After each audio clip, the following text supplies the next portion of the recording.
الحمد لله رب العالمين وأصلي وأسلم على المبعوث رحمة للعالمين بعثه الله شاهدا ومبشرا ونذيرا وداعيا إلى الله بإذنه وسراجا منيرا. A couple of things before I start the lecture. The first point that I want to mention, I never visited the UK this time round in order to give da'wah, because I know some of the organizations are going to see this program and think that I may have snaked them. Right? I didn't. I just came here in order to finish a couple of things off that needed to be sorted out. And then as I was speaking to Ustadh Umar, it just happened to be بقدر من الله عز وجل. Inshallah ta'ala, when I come back in the summer, I will try to do as many other masajid and organizations as I can. I didn't personally know maybe a week ago that I was going to be in the UK this time round. I've been away for like 6 months. And alhamdulillah, as I arrived, I was welcomed with the rain and the coldness of Birmingham and London and all these other places. May Allah help you guys with this weather. Second thing that I want to mention, my brothers and my sisters, today's program is not going to be like last year. Some of you guys may remember last year's lecture, which went pretty viral online. I think it got over 500,000 views, just that 1 hour lecture. Right? There will be, inshallah ta'ala, some reminders. However, it will be a tad bit technical, bi'idhnillahi ta'ala. I tried to cover so many reminders in that 1 hour so that it could be comprehensive for anyone who wants an iman booster entering into the month of Ramadan. Okay. It's online, it's on my channel, and I believe it's on the channel of the masjid as well. It's called Ramadan Like No Other.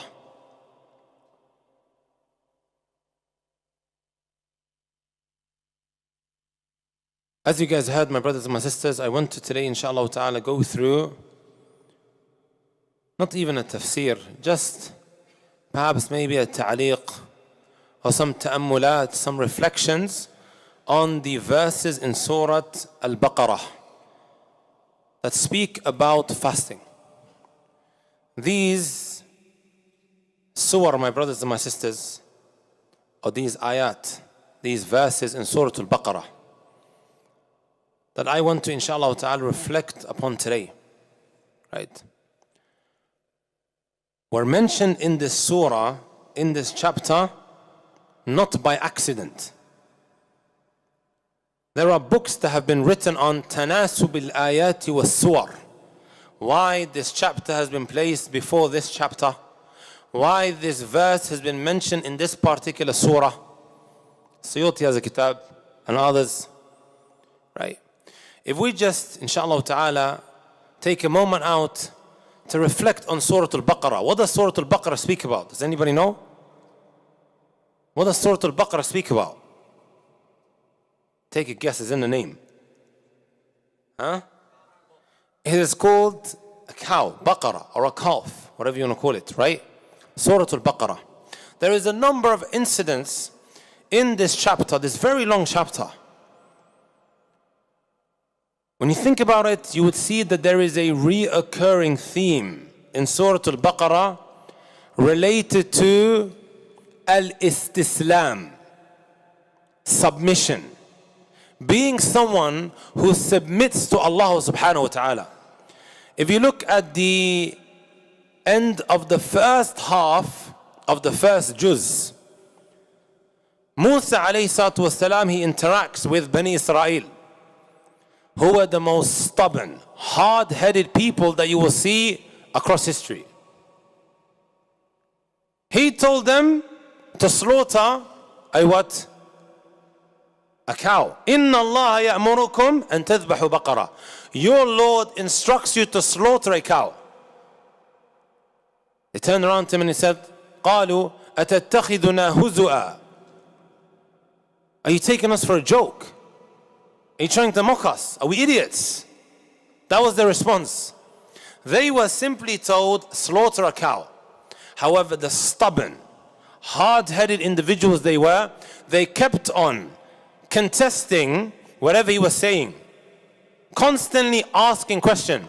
قال ادع لنا ربك يبين لنا ما هي. Go and call unto your Lord, invoke him, and just ask him exactly what it is. So then he tells them, and then he asks another question.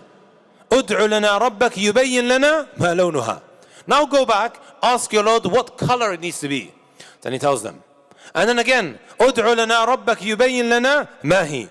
Go and ask him, what is this cow that we are supposed to be slaughtering? Were they individuals who were submissive to Allah subhanahu wa ta'ala? No, they weren't. Then you also find in Surah Al-Baqarah the interaction that Ibrahim alayhi salatu wasalam had with who? Namrud. ألم تر إلى الذي حاج إبراهيم في ربه أن آتاه الله الملك إذ قال إبراهيم ربي الذي يحيي ويميت.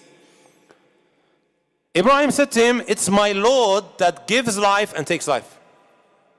He turns around and he says, no, I am the one that gives life and takes away life.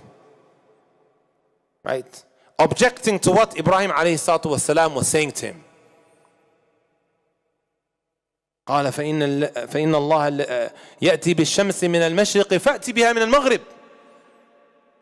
And then Ibrahim alayhi salatu wasalam says to him, it is Allah subhanahu wa ta'ala that takes the sun from the east to the west. And he had no response after that. Shahid min al-kalam, my brothers and my sisters, was this individual submissive? He wasn't. Right? At the end of the first juz, you find that Allah subhanahu wa ta'ala refers to Ibrahim alayhi salatu wasalam as who? إذ قال له ربه أسلم قال أسلمت لرب العالمين. Allah tells us that Ibrahim was instructed to submit. Do as you've been told, fulfill the commandments. He says straight away, I submit my will to Allah subhanahu wa ta'ala. Right? Remember, my brothers and my sisters, Ibrahim alayhi salatu wasalam went through many trials and tribulations and hardships. Right? He was told to leave his wife and his son in the middle of nowhere. Right? This Kaaba that we visit, my brothers and my sisters, to circumambulate. We go around it to perform our Umrah and our Hajj. Once upon a time, it wasn't like that. It was barren land. Right? Allah told him, leave your family in the middle of nowhere. Now imagine, my brothers and my sisters, for those who have kids or those who have spouses, you have to just leave them in the middle of nowhere. And we have a lot of young people as well. Imagine you have to leave. As you're picking up your younger brother from primary school, you are told, leave him in the middle of nowhere. Would you be able to do it?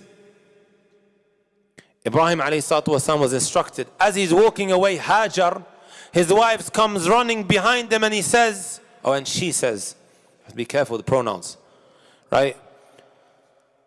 She says, Allahu amaraka bihada.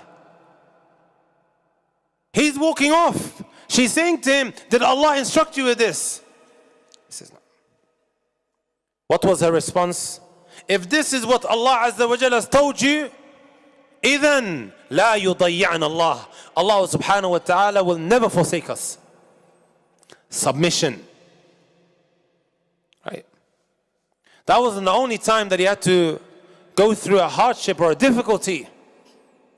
Even that interaction with that tyrannical ruler who kidnapped his wife, Sarah. Sah? You guys heard of that story?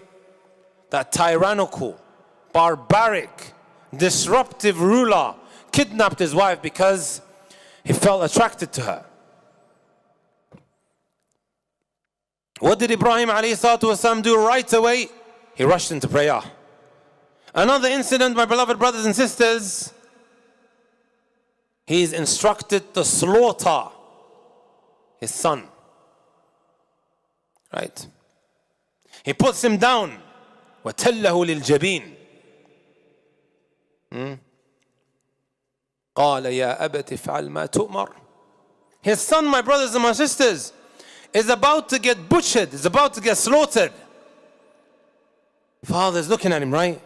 The son responds back by saying, "O Father, do as you have been commanded. سَتَجِدُنِي إِنْ شَاءَ اللَّهُ مِنَ الصَّابِرِينَ." You are going to find me from amongst the sabirin. But then Allah subhanahu wa ta'ala instructed that this is replaced now with a sacrificial animal and so on and so forth. Shahid min al-kalam, Ibrahim alayhi salatu wasalam didn't budge. No ifs and no buts. He was instructed or something, he done it straight away. And the last example that I'm going to mention, my brothers and my sisters, is when he was instructed to build that Kaaba under the scorching heat. Like I said, my brothers and my sisters, the way you see the Kaaba today, it wasn't like that in the time of Ibrahim. Was it always like that? No, it was barren land. Right? And when he had to leave Hajar and his son in the middle of nowhere, he made dua to Allah Azza wa Jalla. رَبَّنَا إِنِّي أَسْكَنْتُ مِنْ ذُرِّيَّتِي بِوَادٍ غَيْرِ ذِي زَرْعٍ عند بيتك المحرم رَبَّنَا لِيُقِيمُ الصَّلَاةَ. Oh Allah. Makes dua to Allah Azza wa Jal. Things got difficult, got hard, right? What is he doing here?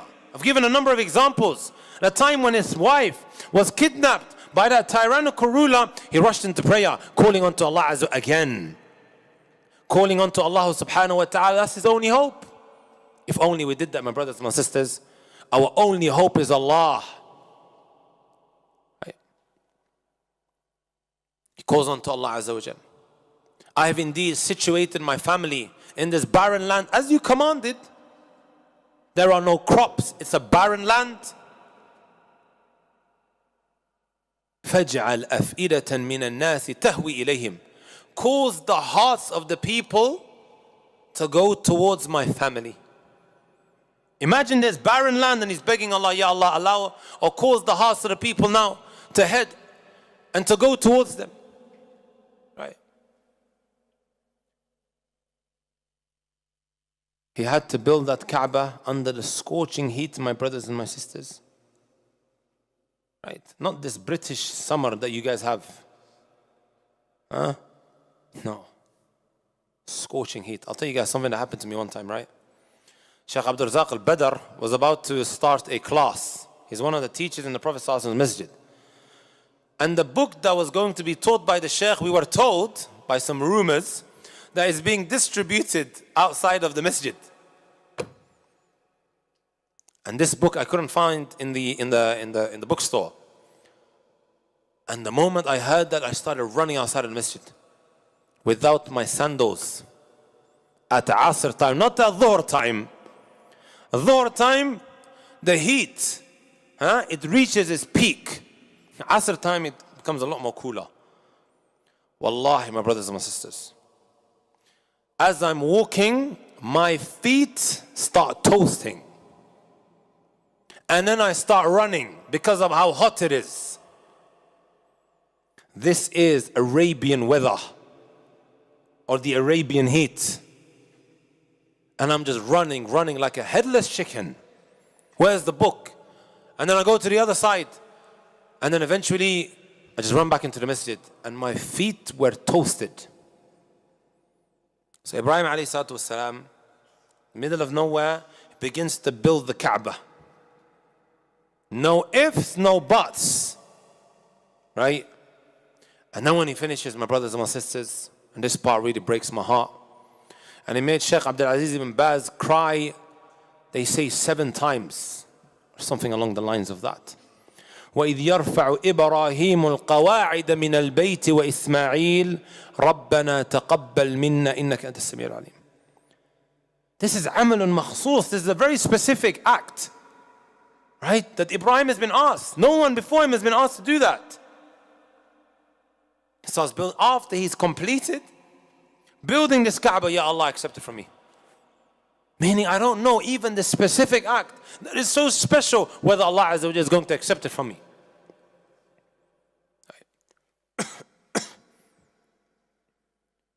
This is a very important point of reflection. Ibrahim alayhi salatu wasalam, no ifs and no buts. Why am I mentioning all of this, my brothers and sisters? I gave you some incidents where they weren't submissive. Like the Bani Israel, hard-headed, right, individuals, stubborn, Somali, they call them madah adak, right? Or adik. Still learning Somali. Hard-headed individuals.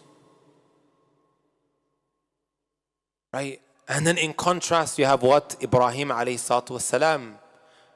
How not to be and how to be.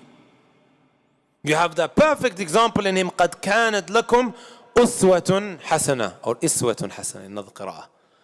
قَدْ كَانَتْ لَكُمْ أُسْوَةٌ حَسَنَةٌ فِي Ibrahim. You have a perfect example and role model in Ibrahim alayhi salatu wasalam. Follow him. Right. I was going to talk about his relationship with his father, but for the sake of time. In this surah, my brothers and my sisters, that has this reoccurring theme of submission and lack of submission, Allah subhanahu wa ta'ala also mentions in it the 5 pillars of Islam. Salah is mentioned. Zakah is mentioned. What else is mentioned? Hajj. Right? Also the Shahadatain is mentioned in there. And of course, the verses of fasting. Does it make sense, or do I need to spell it out, guys? Let's be honest with ourselves, my brothers and my sisters. Is salah easy? Is it easy, guys? It becomes burdensome at times, right? Is Hajj easy? Put your hand up, you've been to Hajj before. I can see maybe what? 4 or 5 hands that have gone up in a packed masjid. 6. Allah, brothers and sisters, it's extremely hard. Right? As a young man, going back and forth from Mina to the Jamarat, it's mentally exhausting. Physically, likewise. It's very overwhelming. At times I see the elderly, right? They struggle with it. Almost you can see on their faces, subhanAllah, I wish I did it when I was a lot younger. It's extremely hard. Very, very exhausting. Physically draining. Likewise, my brothers and my sisters, the prayer, it can be very difficult for many. And then you also have what? Fasting. Let's be honest with ourselves. Once upon a time, a couple of years ago, how many hours were we fasting for? What's the longest that it's ever been? 19 hours, right? You think that's easy? Wallahi, it wasn't easy. So all of these different acts of worship are being mentioned in this surah, in this chapter. While you have the theme of submission and a lack of submission, it only makes sense. It's hard, but it's in your own best interest. Submit to it. Right? This in a nutshell, my brothers and my sisters, is from the themes of Surah Al-Baqarah. And in it you find these verses of fasting. Right? So let's now, inshallah ta'ala, reflect on some of these verses. And by the way, my brothers and my sisters, if we can take at least one lesson away from this, is that which I'm about to mention right now, something that Ibn Taymiyyah mentioned, rahmatullahi alayhi. He says, فَإِنَّ الْإِنسَانَ إِذَا قَرَأَ الْقُرْآنَ وَتَدَبَّرَهُ كَانَ ذَلِكَ مِنْ أَقْوَى الْأَسْبَابِ الْمَانِعَةِ لَهُ أَوْ بَعْضِهَا. He says, when one now recites the Quran and he reflects on it, this is from the greatest of ways to overcome sins, or maybe at least some of it. Whatever sin it may be that you are addicted to, or a woman that you've now become so infatuated with, Ja'il, right? That you're trying to what? Detach yourself from. The Quran, my brothers and my sisters. I'm a big advocate, my brothers and my sisters, for that tafsir called Ibn Kathir, that you find translated into the English language, an abridged version. And no, my brothers and my sisters, I'm not getting royalties, right? Go and buy it. I think it cost £150. Wallahi, it will be the sweetest £150 that you spend. This Ramadan, The Imam is going to read one juz every day, right? Get that, take a moment out to just maybe go through it. See how this is going to impact not just your Ramadan, but your life altogether. You know, brothers and my sisters, recently I discovered this app called Quran Li. You guys heard of it? I love modern day solutions to the problems that we have. Wallahi, there was this amazing feature on there. You can add your friends and your family. And if you feel like they may be a little bit too busy, you can nudge them. And then they start getting all these notifications on their phone. You need to encourage one another to have that relationship with the Book of Allah Azza wa Jal. Ala kulli hal, my brothers and my sisters, reflecting on these verses, bi'idhnillahi ta'ala, perhaps, inshallah, it will better your life in the best possible way.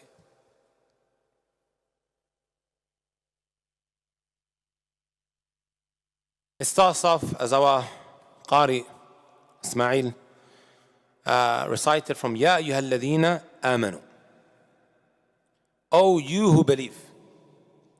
Does anyone have an idea of how many times Ya ayyuhal ladhina amanu has been mentioned in the Quran?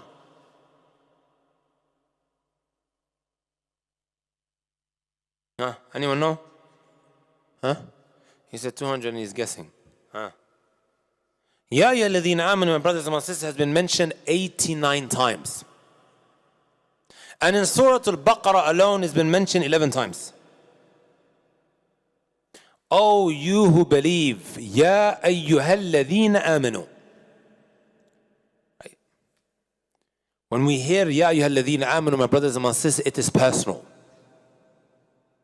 Allah subhanahu wa ta'ala is calling you out as someone who has faith.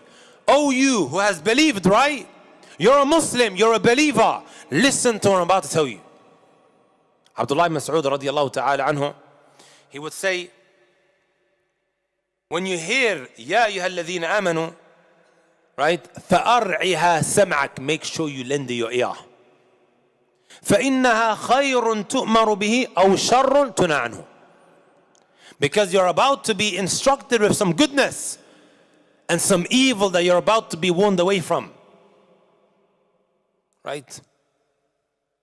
In other words, if you want to complete your iman, you want it to go up. It's one of the common questions, my brothers and my sisters, by the way. I even thought about one time to go through the Quran any time which there is a commandment or a prohibition, or there's a verse that speaks about something that raises your hands to put it somewhere. Even our Shaykh Abdul Razak al-Badri's got a kitab called Ziyadatul Imani wa Nuqsanih.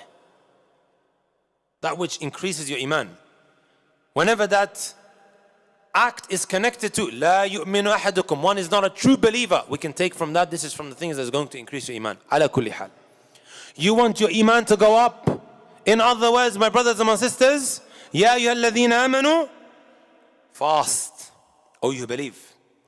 Whenever we hear Ya ayyuhal ladhina amanu, my brothers and my sisters, I want you guys to be conscious and to recognize these two things.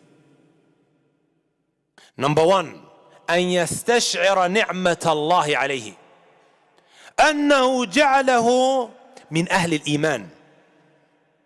To be conscious that Allah subhanahu wa ta'ala picked you out from all of His creation to be a Muslim. Something, my brothers and my sisters, that we don't appreciate enough. A lot of us here, we've been born upon al-Islam. Not everyone is advantaged in that way, my brothers and my sisters. Go ask the reverts the amount of trouble that they have to go through after they embrace Islam. Well, you know what breaks my heart, my brothers and my sisters? Every now and again I get this message. Can I pray inside of the toilet? Yes, that's what they have to go through. Because if my kafir father or my kafir mother finds out that I am praying, there's going to be trouble. Hi, my brothers and my sisters, what should we say to them in this kind of situation? Can they pray inside of the toilet?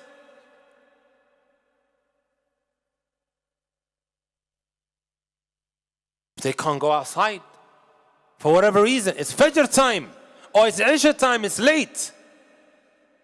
They fear Allah Azza wa Jal to the best of their ability, even though the asl is that they can't. It's haram. Messenger sallallahu alayhi wa sallam said, Al-ardu kullaha masjid. The whole earth is a praying area for you, except these two places, the graveyard and the hammam. Of course, the hammam in fiqh, it has a particular meaning where they would normally shower. وَهَذَا أَوْلَى. This is foremost likewise that they shouldn't, or one shouldn't. But in that case, cases of what? Necessity, or where there is an exceptional circumstance, we say to them, do it. That's the only option that you have. Right? That you are conscious of Allah subhanahu wa ta'ala having chosen you from amongst His creation. Right? Remember that, my brothers and my sisters.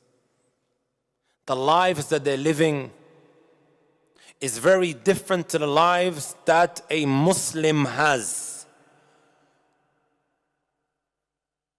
Came across an article, my brothers and my sisters, and this was in fact on the Daily Mail, one of the best websites for Muslims, right? I'm being sarcastic. You know what the title of the article was? Muslims feel the most spiritual oneness and life satisfaction. One thing that many of you guys may not necessarily be aware of is that a lot of non-Muslims, they are spiritually dead and empty. Right? And not just them.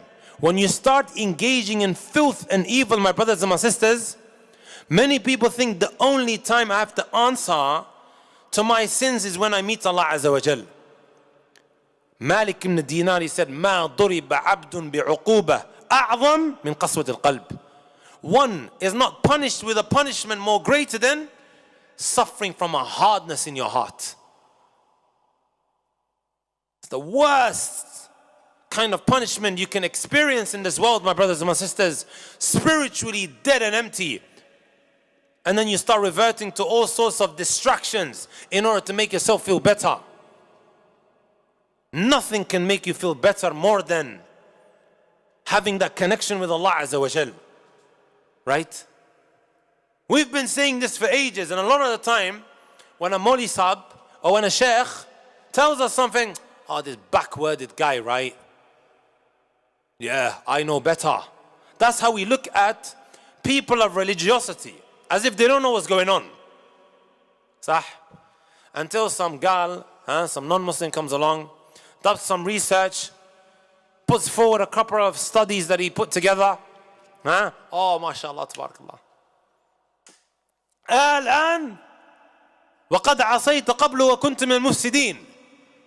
It requires a non-Muslim to tell us that something is like this and something shouldn't be like this after he's scientifically proven it. Come on, guys. There was even an article on so many of these different news outlets that was speaking about bacon, pork, right? And how it increases stomach cancer. And now we're going to believe in it, brothers and sisters. When Allah Azza wa Jal, 1400 years ago, it was documented in the Quran. It states, Muslim people feel the most satisfied with their lives because they feel more oneness, tawheed, or connection than people of other faiths. A new study suggests. It also states, measuring life satisfaction is about as close to quantifying happiness. Allahu Akbar. As we've been able to get thus far, and a German psychologist's new study suggests that a feeling of oneness predicts overall contentment.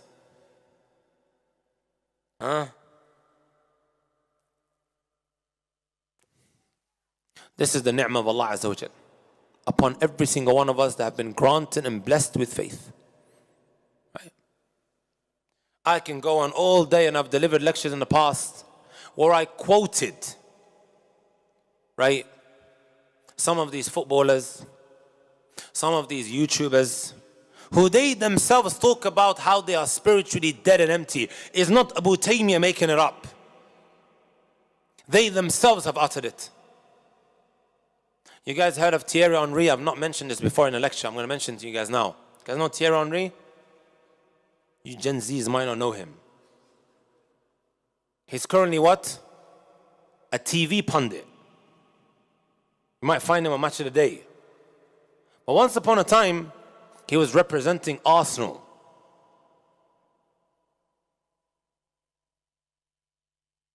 What are you guys getting excited for? You know what he said about himself, my brothers and my sisters?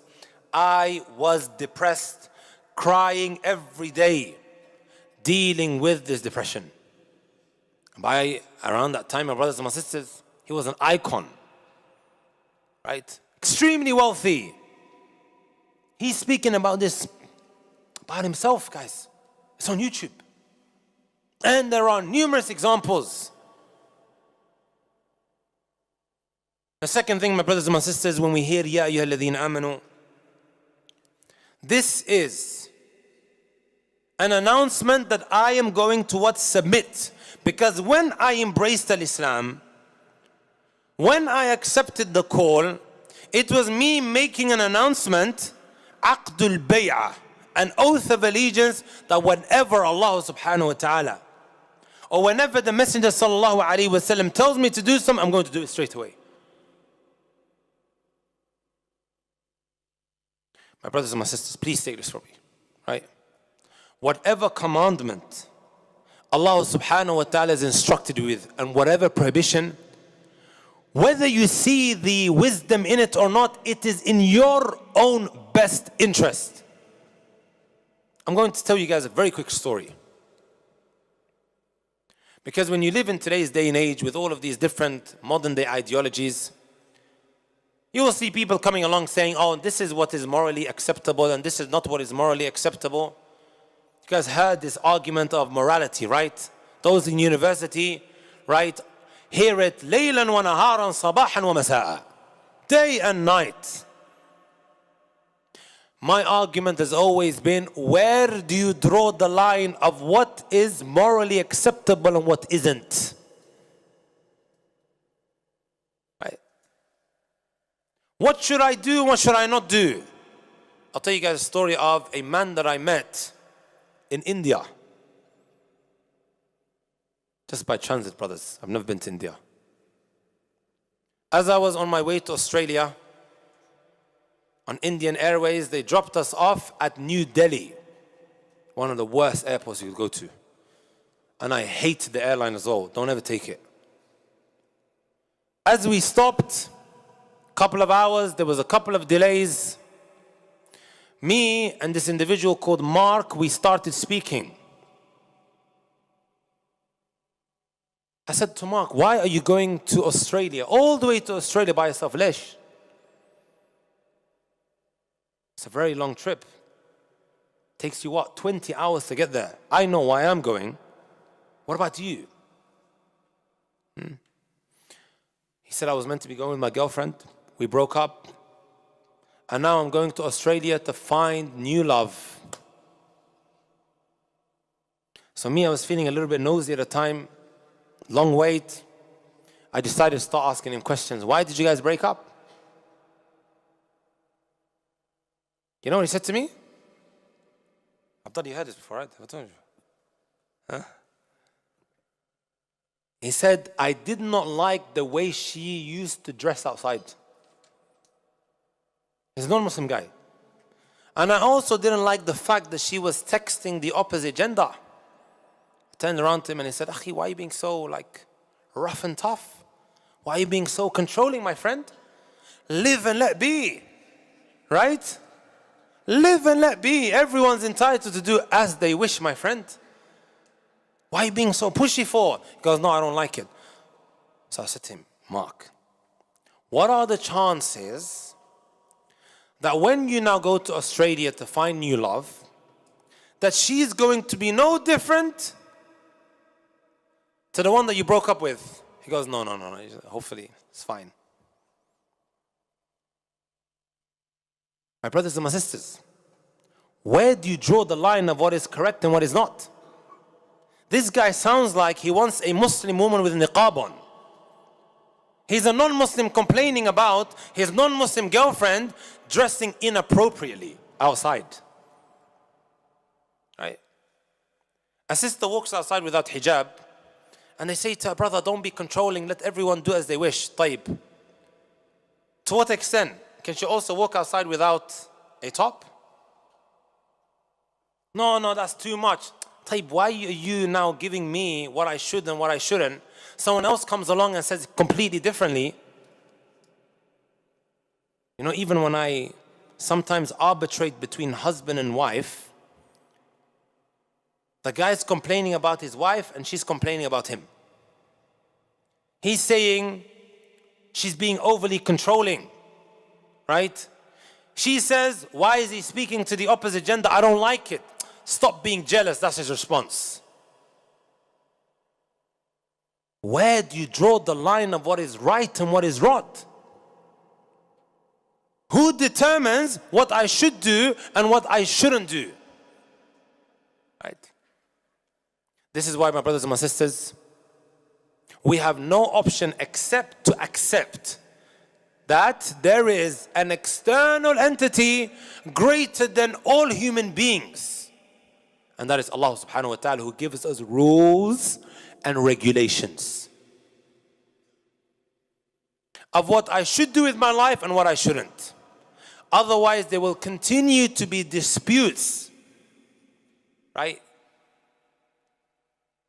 There will continue to be disputes between you and your loved ones, in your marriage, with your family members, ila akhirih. Wallahi, brothers, so many people are miserable. And a lot of the time it just boils down to, we can't agree on what is morally acceptable. It's just like a deep tunnel that you need to go through in order to make them understand, brothers and sisters, this will continue until you take Allah subhanahu wa ta'ala as the Almighty Creator, submitting to whatever He has to tell you. Also, my brothers and my sisters, when you look at, and by the way, I'm not inciting violence or anything like that. When you look at the Skittles team, right, who are now trying to justify whatever they're doing. Sahih? Someone will come along tomorrow and say, incest. Tell me why this is not something one should do and this is something that is perfectly fine. Their argument is love is love. Wala, love is love. This guy turns around and he says, love is love. He wants to have a relationship with his sister. Wants to have a relationship with his mother. Is this something that is alien? No, it's not anymore, my brothers and my sisters. Same argument is being used. Where do you draw the line of what is acceptable and what is not? I'm just quoting, by the way. I'm not bringing anything from my own self. That's why, my brothers and my sisters, al-istislam, accept what Allah subhanahu wa ta'ala is telling you. I know what's happening on Twitter, guys. I know. The hijab is a point of controversy. Something else tomorrow is going to be another point of controversy. Why should I? Why should I not? Right? Whether you see it or not, it is in your own best interest. And you'll see these studies and these articles coming out every now and again, brothers and sisters.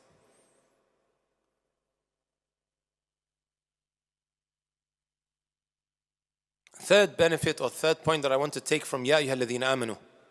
How is Allah subhanahu wa ta'ala addressing the believers here, my brothers and my sisters? In the best possible way. O person of Iman, O faith, come and do this.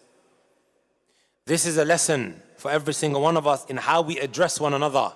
Especially those who are tweeting all the time and posting on different social media platforms, insulting and mocking others. Allah subhanahu wa ta'ala has called you out in the best possible way, O person of Iman. While sometimes we may say, oh donkey, or this, or that, Baqarah, even the way he refers to his wife, in the worst possible way, when he's calling her out. Right? Ya ayyuha alladhina amanu. Allah subhanahu wa ta'ala says, Kutiba alaykum as-siyam. Kutiba alaykum as-siyam. What does kutiba mean? Does anybody know? Huh? Enjoyed. Huh? He said writing. Kaf, ta, and ba. In the Arabic language, if I say kataba Muhammadun, it means he wrote. So who's right? Him? Or he said enjoined? Shkur. Where's Abdul Rahim? I met him early on Coventry Road. What does kutiba mean?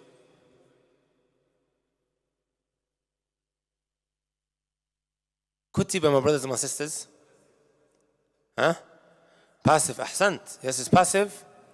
But you know the Arabic language, my brothers and my sisters, is very, very comprehensive. Sometimes just one word can mean what? More than one thing. So everyone was right.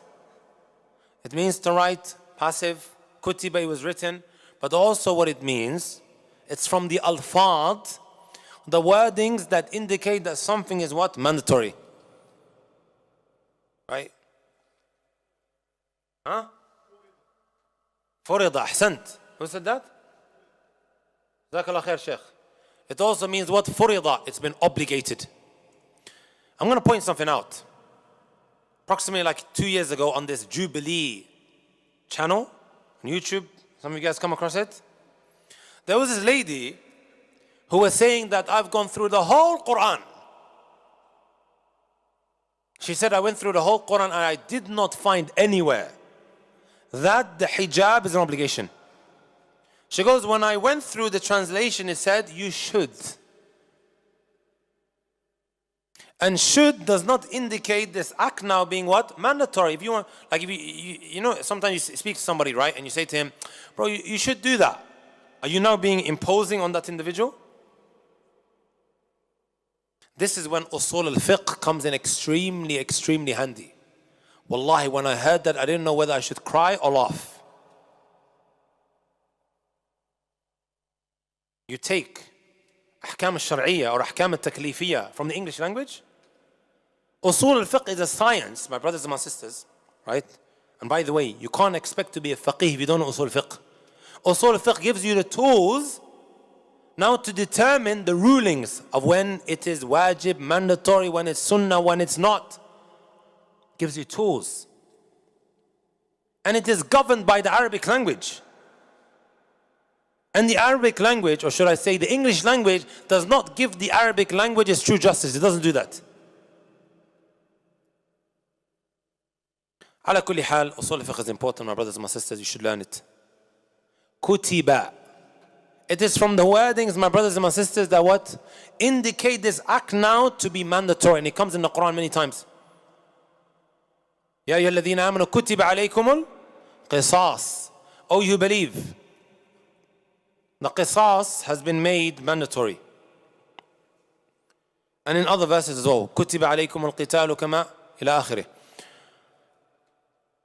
Also, there's other ways to determine whether something is mandatory or not. I know you guys are switching off now, but like I said, last year I came here, I gave you guys a reminder. Today I'm trying to just up it a little bit, inshaAllah ta'ala. Hafid al-Hakmi, he says, أربع ألفاظ بها الأمر دري افعل لتفعل اسم فعل المصدر وقد يساق في مساخ الخبر وبالجزاء ونحوه فاعتبري. There's ways to know whether something is wajib or not, right? And you're not going to find that out through the English language. This is why also, my brothers and my sisters, you may have noticed, many years ago, there was a witch hunt against Imam al-Shafi'i. The Orientalists, they have a big issue with Imam al-Shafi'i. Abdullah the Shafi'i is going to get very excited because I'm praising his Imam. He's our Imam as well. Right? Al-Imam al-Shafi'i was the first one to document or to note down usul al-fiqh as a science and as a ilm mustaqil. أول من ألف في الكتب محمد بن الشافعي المطلبي وغيره كان له سليقة مراقي السعود. First one to document. Why? Because usul al-fiqh, as Ghudayyan rahmatullahi alayhi would say, al-usul sur al-nusus min al-usus. Usul al-fiqh is like the gates that protect the text from the thieves. What kind of thieves? The burglar that comes and robs your money? La. These people who come and try to distort your religion. They start taking things out of context. Usul al-fiqh, my brothers and my sisters, like the vanguard, the gatekeeper in protecting our sharia. That's why these Orientalists, these non-Muslims, have a big issue with Imam Shafi'i. Because if you want to now discredit a religion, just discredit those who came with it, right? Or those who actually preach it. That's the whole idea behind it. Take him out, we can just tamper with the religion. By the way, my brothers and my sisters, you go to some of these universities, there are non-Muslims learning our religion. Don't think I'm just some backwards guy, guys, right? I went to Loughborough University. I seen what they do. I was doing civil engineering. They are learning our religion in order to become Muslims? La wallah. So they can use it against vulnerable Muslims who are on edge of their religion. And then they begin to wonder, maybe I should just, rethink whether Islam is the truth or not. My brothers and my sisters, let me ask you guys a question. Anyone here doing engineering? What year are you in? Second year. How many years got left? 1. I might ask you some questions about engineering that you don't have any knowledge of. Have you encompassed and learned everything pertaining to engineering? So there's going to be some things that you don't know. Are you going to now contemplate leaving your course if I ask you a question and you don't have the answer to? That would be ludicrous, right? Anyone here doing medicine? We're not going to have any doctors in Birmingham? What year are you in? Second year, how many years you got left? 3, sah? See, I know, right? If I ask you a couple of questions and you don't have the answer, are you going to think about jumping ship? No, you're not, right? Then my brothers and my sisters, why would you, in your right mind, think about leaving al-Islam when you know you haven't learned your religion properly? The moment a couple of questions are asked and you didn't have the answers to. How does that make sense? I want you guys to write this down. Just because you don't have the answers, that doesn't mean there aren't any answers. Sounds like some of you put on Twitter, right? Or say it again.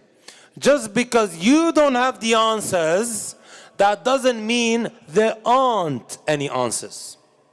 Because in these universities, there are breeding grounds for kufr, shirk, feminism, liberalism, whatever ism else there is. Right? It's become a very colorful place as well. Sahih. It's a breeding ground for all of these things. You're going to get penetrated with doubts, pierced through your hearts. Anyways, I'm digressing a little bit there. كتب عليكم الصيام.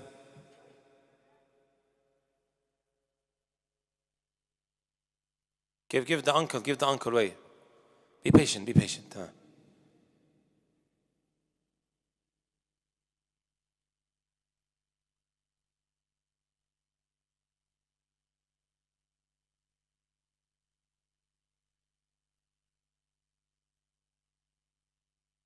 كتب عليكم الصيام. Guys, pay attention. Pay attention. That which has been prescribed upon you, my brothers and my sisters, is what? As-siyam. Does anyone know what siyam means, lughatan, in the language? Fasting? No, I didn't ask for translation. Huh? Sorry? To hold back, ahsant. Al-imsak, to hold back from something. And then you have what? The technical meaning. Right? إمساك مخصوص في وقت مخصوص. Right? من شخص مخصوص بنية مخصوصة. To hold back from something. And there's a lot of holding back that we need to do, my brothers and my sisters, starting from now, and I touched on it in the khutbah. You know, a lot of brothers and sisters, year in, year out, it takes them a very long time to get into gear. Right? I normally similarize Ramadan with a car. Can you go directly into gear 5? The moment you get into the car, no, gear 1, gear 2, gear 3, gear 4, gear 5. Many of us, we only get into gear 2 at the end of Ramadan. You know why? Because we weren't used to doing these acts of worship before the month of Ramadan. Why do you think, my brothers and sisters, the Messenger sallallahu alaihi wasallam would fast in the month of Sha'ban? Lesh? We're being taught something here. He would fast the majority of Sha'ban. Lesh? Why? We're being taught, right, to get used to this act of worship, which we may not necessarily have been doing throughout the year, because once Ramadan kicks in, we can walk away with maximum reward. Instead of suffering throughout the day, I can't take this anymore, it's too hard. No, you're already used to it. Your body has become very familiar with it. Right? Qiyamul Layl, you start doing these acts of worship in the month of Sha'ban. Some of us, my brothers and my sisters, we need to do imsak. We need to do a sawm. The linguistic meaning, which means to withhold, also is mentioned in the Quran, by the way. Maryam alayhi salatu wasalam, when Virgin Mary, when she came back to her people with the newborn Isa, Jesus, right? They were all shocked. What shall I do? She was told that when you go to your people, tell them that you are doing a psalm from what? فَلَنْ أُكَلِّمَ الْيَوْمَ إِنْسِيًّا إِنِّي نَذَرْتُ لِلرَّحْمَنِ صَوْمًا. I took a vow that I'm going to do a psalm. From what? I am not going to what? Speak to you guys today. Meaning I'm going to withhold from speaking. It's now that it starts, my brothers and my sisters. Us withholding from a lot of things. Such as what? I'm going to be very frank with you guys. Some of us need to do a psalm from our phones. Wallahi, we need to do a psalm from our phones. You know, my brothers and my sisters, one thing, identifying the problem is another, finding the solution. Some of us are in denial, right? We don't want to accept that there is a problem. The first step to solving the problem is to accept that there's an issue. Right? I know, and you know, that some of these social media apps are the cause of us becoming addicted to haram. It was in this masjid many, many years ago. I think he messaged me the other day as well. Right? It was in this masjid where I met a Yemeni brother who had a trap phone. Wallahi al-azim. He wasn't carrying this phone because he's a trapper. La. He was carrying this phone. Look, I want to stay away from the whole stuff that comes with these smartphones. I need a break from it. Guys walking around with these brick phones that we had maybe 10 years ago. Not even 10 years ago, maybe before that. Some of us actually need to do that. I'm just giving you guys a couple of examples. Right? It may well be that we need to do a psalm from certain individuals that we hang around with. Oh.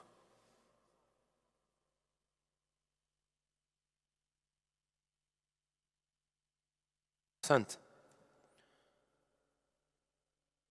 6 months before the month of Ramadan, as the brother mentioned, they would make the dua, Allahumma ballighna Ramadan. Oh Allah, allow us to reach the month of Ramadan.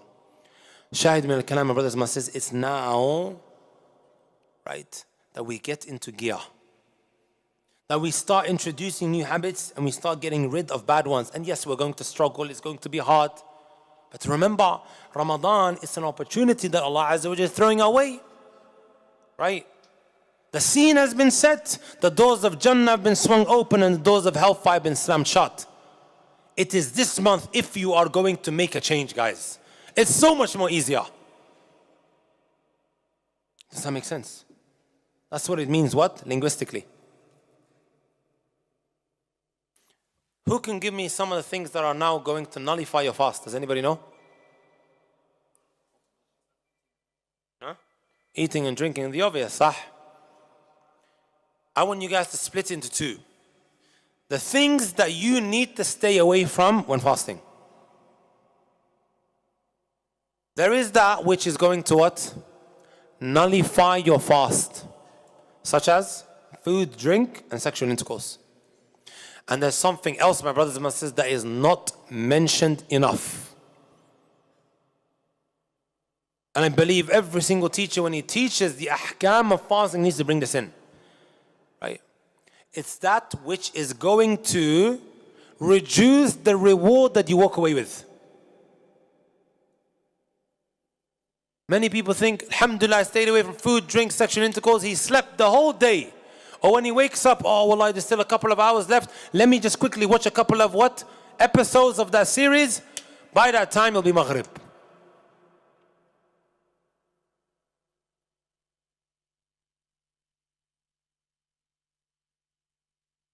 Jabir ibn Abdullah radiallahu ta'ala anhu, he said the following. He said, إِذَا صُمْتَ فَلْيَصُمْ سَمْعُكَ وَبَصَرُكَ وَلِسَانُكَ عَنِ الْكَذِبِ وَالْمَآثِمِ. When you fast, make sure your eyes are fasting. From what? Sorry, before that was what the ears. From what? Listening to haram. It's not just food and drink, my brothers and my sisters, that we need to stay away from. La. Music that we listen to. The haram that person utters, which I allow to go into my ears. I'm sitting with him and he's slandering, swearing, and I'm sitting there just listening to it. My ears need to be fasting. My eyes need to be fasting. From what? Huh? From what, guys? Of course, haram, but what haram? Women. Not just women anymore, guys. We're living in a different time. Why are you guys laughing? I'm being serious. Well, one of the advices at times that we give to someone who's maybe in this situation, because I have a principle, and that principle is what the eyes can't see, the heart won't desire. Your eyes need to be fasting. And then the third thing that Jabir ibn Abdullah radiallahu ta'ala anhu mentioned, also your tongue needs to be fasting. From what? From kadhib, from lies, and all types of sins.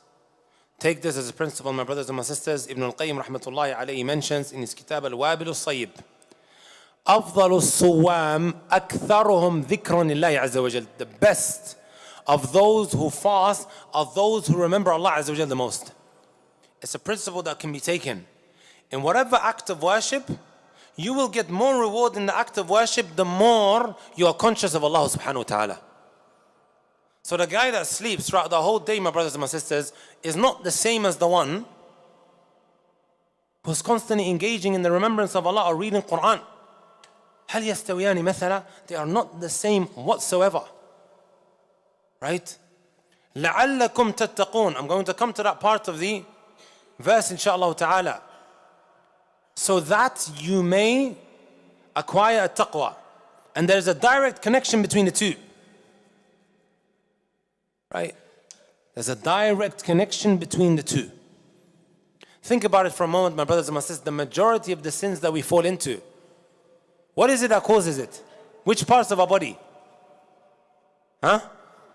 Eyes, especially in today's day and age, right? Eyes, ears, the tongue. Wallahi, I personally believe if you manage to put a cap on these three body parts, you will become a waliyun min awliya'illah. You'll become from the saints, most beloved servants of Allah Azza wa Jal. And then you'll be able to acquire what? The objective of Ramadan, to become a person who is muttaqi, conscious of Allah Jalla fi'ula, at-taqwa.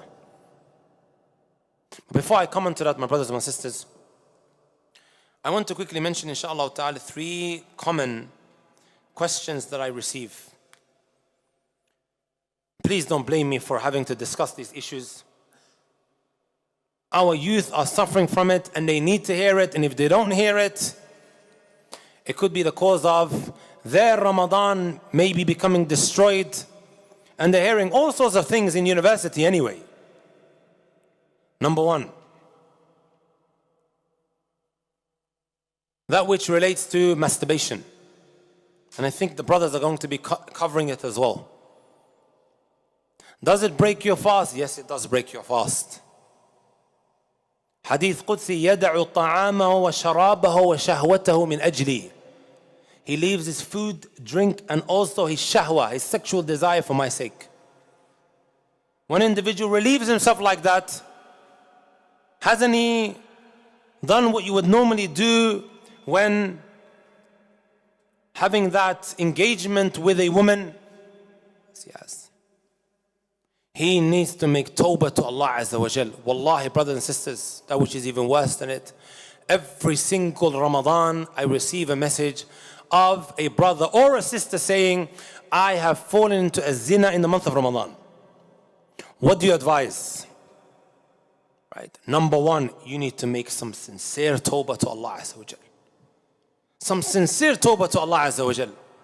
Before anything else. Right. Before anything else.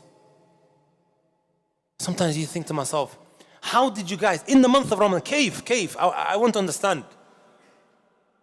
It all started on Instagram. He saw her picture and she saw his picture. And then it was just an innocent chit chat. And then the unexpected ended up taking place. Number 2, my brothers and my sisters, that I want to mention is that which relates to nazar. Gazing.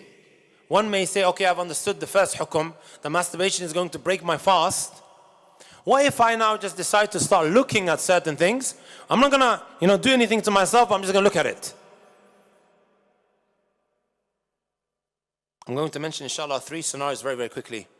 First scenario is when an individual now constantly gazes at something which releases urethral discharge. This is called madhi. Is that which normally would come out at the time of becoming aroused. That doesn't break your fast. But you need to fear Allah Azza wa Jalla anyway for looking at haram.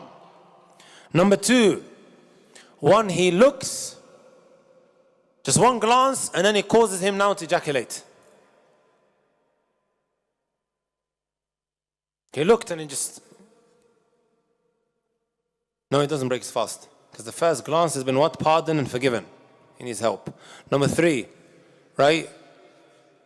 This person now is constantly looking at haram. يكرر النظر, and then he ends up what? Releasing. In this case, my brothers and my sisters, this has broken his fast, and that is because he kept on looking at it. Does that make sense?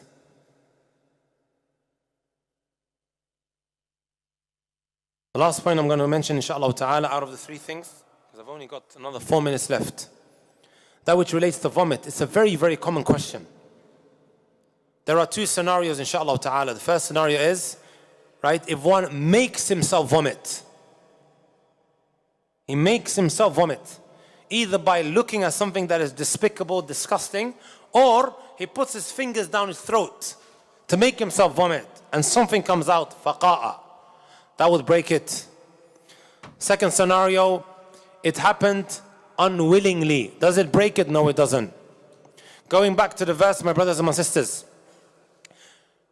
كُتِبَ عَلَيْكُمُ الصِّيَامِ كَمَا كُتِبَ عَلَى الَّذِينَ مِنْ قَبْلِكُمْ. Why is Allah Azza wa Jal telling us it's being prescribed upon you the same way it was prescribed upon those who came before you? تَنْشِيطًا لِهَذِهِ الْأُمَّةِ. In order to energize them, galvanize them, to motivate them. If I was to say to you, bro, listen, so-and-so done it, so-and-so managed to achieve this, you will feel like, okay, if it's been done before, it'll be easy for me. And this is a very important usloob in da'wah. when encouraging others to do khair. So and so done it, Allahumma barik, that companion. This is why we read the lives of those who came before us, in order to encourage us, to motivate us.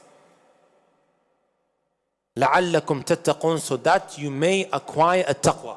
3 minutes. What does taqwa mean? Does anyone know very, very quickly? Fear. Does it mean fear?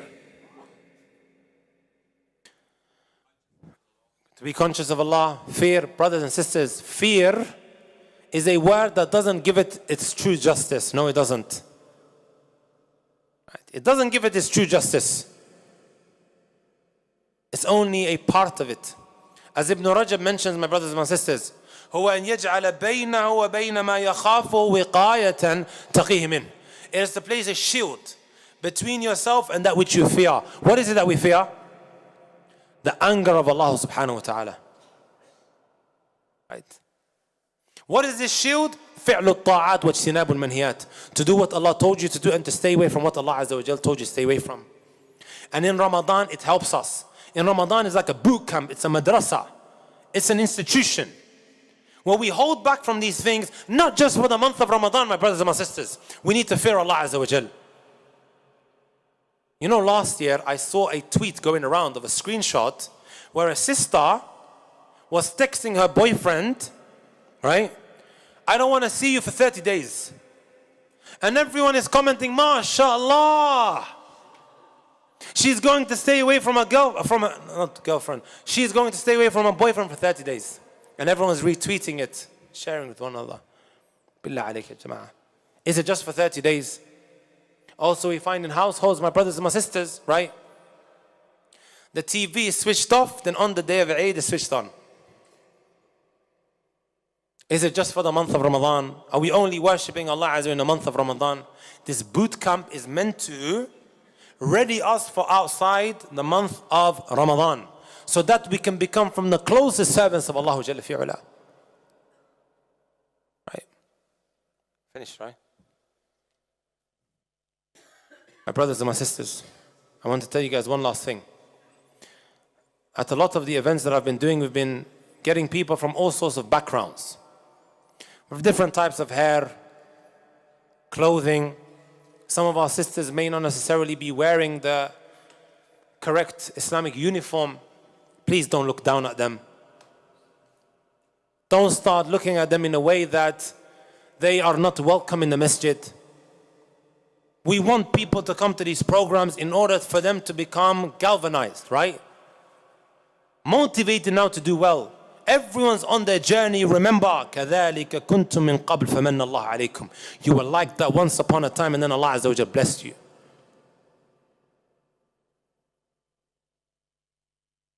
was an absolute pleasure for being here with you, brothers and sisters. Jazakumullah khairan for having me, right, at such short notice. The brothers organized it and they released the posters and the program.